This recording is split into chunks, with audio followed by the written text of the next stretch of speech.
guys, and welcome back to this channel. In this video I'll be showing you guys how you can record like portrait videos or photos in HD in Heartopia. So instead of just recording like this and cropping the rest out, you do need to kind of zoom a lot.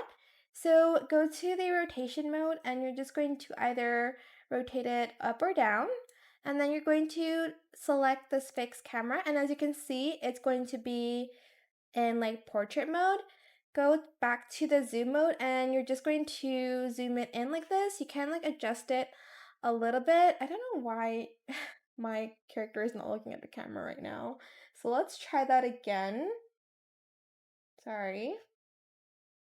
Okay, now it's this way. It's fine. You can like rotate it later, of course, when you're editing.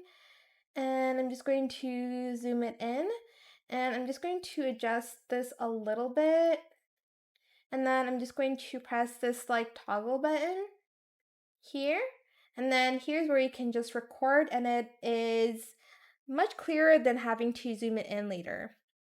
So that is it for this video. I hope it was helpful for you guys. Don't forget to like, comment, share, and also subscribe to this channel if you haven't done that already. If you have any more questions about this video, just leave it in the comment section down below. I will try my best to answer them all for you guys. And if you found this video helpful, please click the thanks button as well. That is it. Thank you so much for watching. Bye!